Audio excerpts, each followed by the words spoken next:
أعوذ بالله من الشيطان الرجيم بسم الله الرحمن الرحيم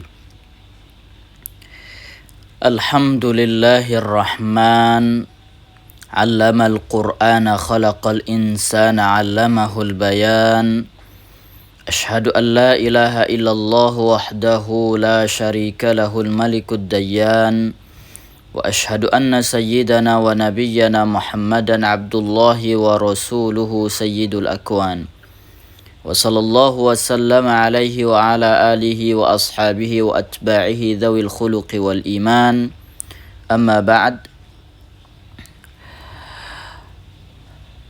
Ayuhal musyahidun al-kiram, pemirsa, para pecinta Al-Quran, pecinta bahasa Arab, pecinta tafsir, wabil khusus peserta lomba Al-Quran terjemah perkata yang dimuliakan oleh Allah Subhanahu wa Ta'ala.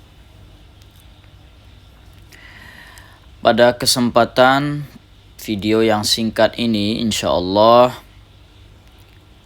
kami sebagai penyelenggara lomba Al-Quran terjemah perkata 2 akan menjelaskan mekanisme atau aturan-aturan dalam lomba nanti pada tanggal 8 Februari. Nah, di sini ada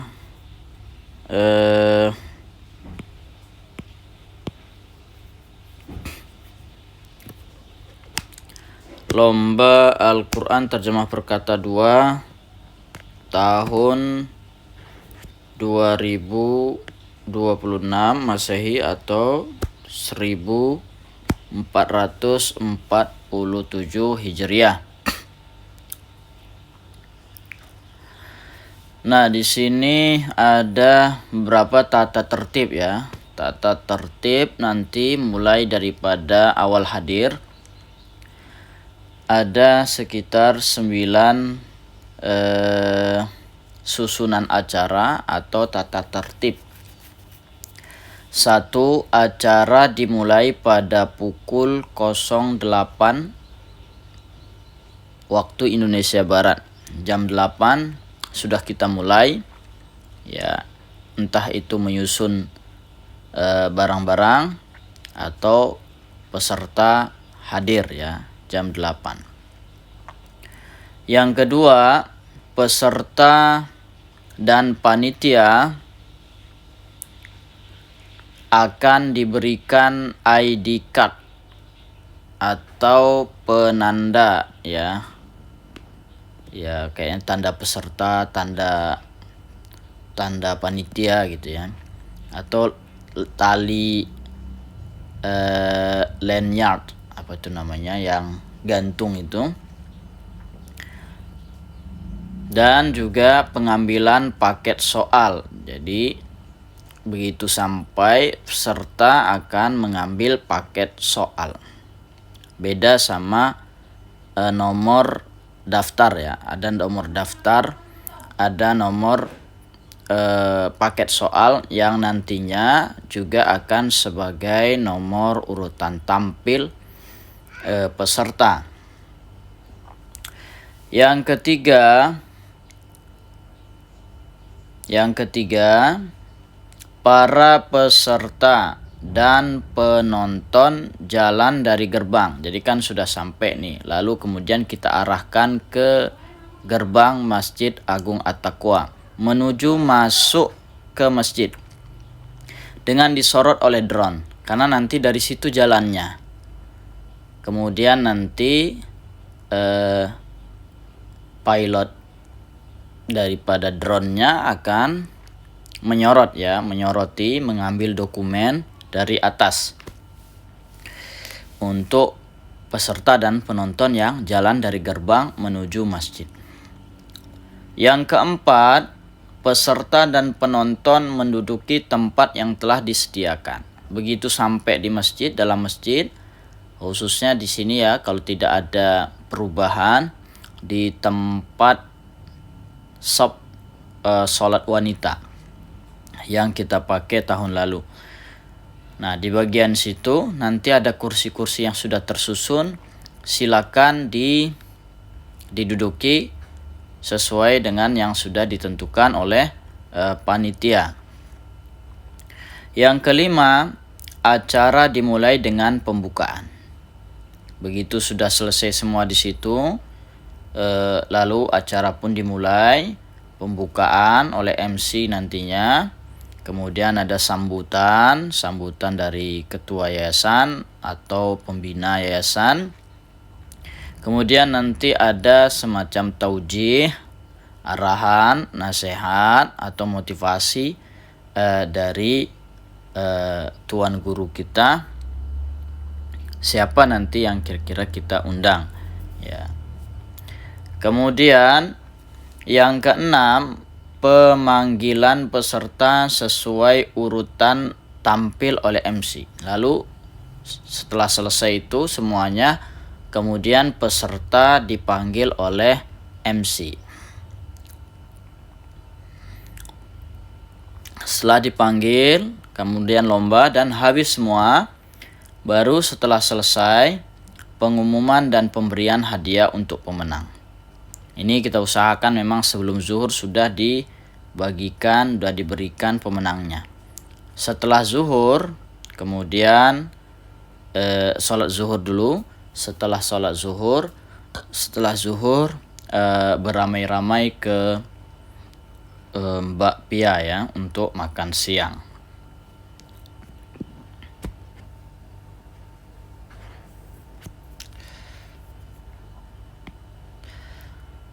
Lalu berikutnya ini ada mekanisme lomba ya.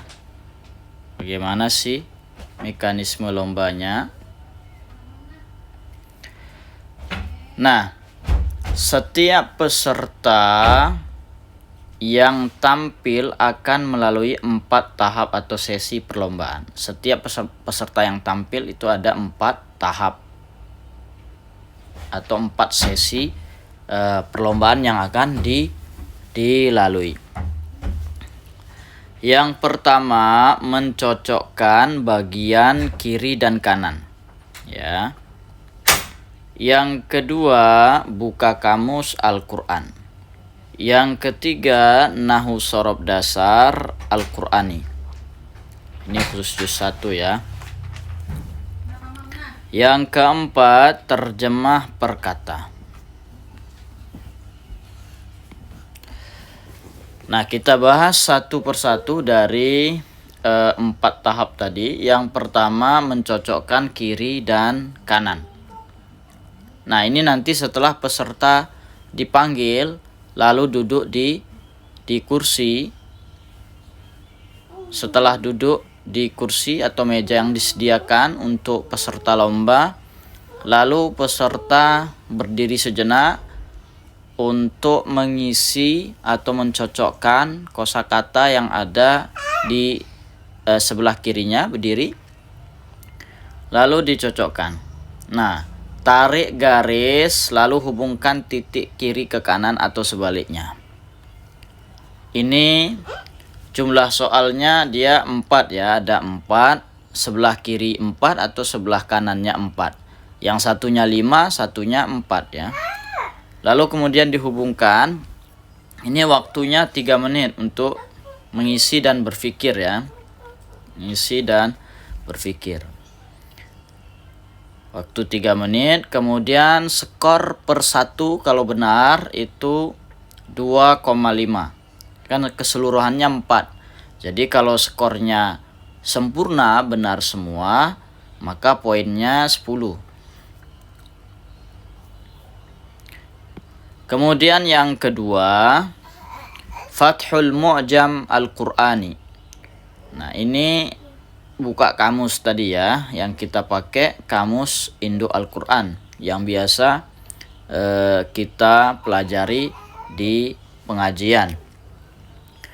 Nah, nanti Dewan Hakim itu kan paket soal sudah dipilih oleh peserta tadi sebelum tampil ya. Sebelum tampil lalu paket soal itu nanti ada sudah paketan kosakatanya. Lalu kosakatanya disebutkan oleh Dewan Hakim atau diberikan kertas kecil tulisan kosakata tersebut diberikan ke peserta yang sedang tampil. Lalu peserta akan mencari kosakata tersebut. Kalau ditemukan pada menit pertama, kalau sudah menemukan kosakatanya letaknya di mana, peserta mengangkat tangan lalu sebutkan, yang disebutkan apa, babnya. Yang biasa pakai kotaknya itu ya, babnya. Kemudian kata yang diberikan oleh Dewan Hakim tadi itu nanti sebutkan urutan suratnya. Biasa dia nomor surat ya, surat kesekian, nomor titik 2, nomor ayat sekian, itu disebutkan. Nanti Dewan Hakim akan mengecek. Kalau sesuai berarti nilainya 10 ya kalau di menit pertama. Kalau di menit kedua berarti skornya 5, nilainya poinnya 5. Ini cuman satu soal saja ya. Satu soal saja. Kalau hangus berarti kesempatan untuk mendapatkan 10 poin itu hilang. Berikutnya ada nahu, ini yang ketiga ini ya. Yang ketiga. Nahu sorob Al-Qur'ani. Itu nahu sorob dasar ya. Dewan Hakim akan menyebutkan halaman dan baris untuk dibuka. Ini juz 1, khusus juz 1. Untuk dibuka oleh peserta sesuai dengan paket soal yang dipilih oleh peserta. Lalu menyebutkan kedudukan kata per kata dalam baris tersebut berdasarkan nahu sorofnya. Jadi dalam satu baris itu disebutkan semua. Hurufkah dia, isimkah dia, fi'ilkah dia. Kalau huruf hanya menyebutkan huruf saja itu sudah benar. Kalau isim tambah.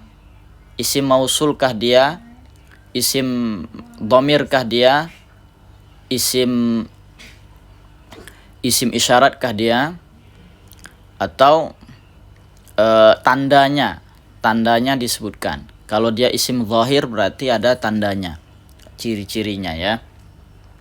Nah, ini pun hanya jumlahnya satu soal. Kita berikan waktu ini kira-kira 2-3 menit. Nah, skor yang didapat ini lumayan tinggi. Itu kalau benar semua skornya 20. Skornya 20. Ya. Skornya 20 jika sempurna. Lalu kemudian yang keempat, terjemah perkata. Nah, ini inti daripada lombanya. Di hadapan peserta ada 2 kotak soal. Nanti ada 2 kotak di depan di atas meja peserta. 1 kotak untuk soal pertama dan kotak kedua untuk soal kedua. Sebelum menjawab peserta akan mencabut soal tersebut. Ya, soal pertama dulu ya dicabut. Habis itu dibuka, sebutkan ke Dewan Hakim. Ya. Halaman sekian, baris kesekian gitu ya, atau surat ini ayatnya sekian gitu disebutkan. Setelah selesai menjawab, nanti kan kalau misalnya nggak tahu jawabannya atau ada beberapa kata yang tidak tahu atau memang lupa, itu bisa di skip saja. Nanti penilaiannya akan disesuaikan dengan kesempurnaan dari soal yang dijawab. Setelah selesai menjawab soal yang sudah terpakai tadi itu, lalu diletakkan atau nanti panitia akan mengambil agar tidak masuk lagi nanti ke kotak. Kemudian kalau masuk lagi nanti soalnya berulang pula ya. Lalu jumlah soalnya ini 2, skornya sangat tinggi, 60 keseluruhan kalau sempurna. Kalau skor masing-masing soal itu 30. Itu tadi ya. Paling nanti kurang lebih lah ya. 3 atau 4 baris nanti yang diterjemahkan. 3 atau 4 baris untuk satu soal. Ya, nentu ya, ada ukurannya ayat, nanti ada ukurannya baris. Baik ayuhal musyahidun al-kiram, pemirsa, terkhusus para peserta Al-Quran Terjemah Perkata, mudah-mudahan dapat dipahami, dan apabila nanti ada yang masih bingung, boleh ditanyakan di majelis ataupun pertanyaannya di kolom komentar YouTube ini ya, juga boleh. Akhirnya, wassalamualaikum warahmatullahi wabarakatuh.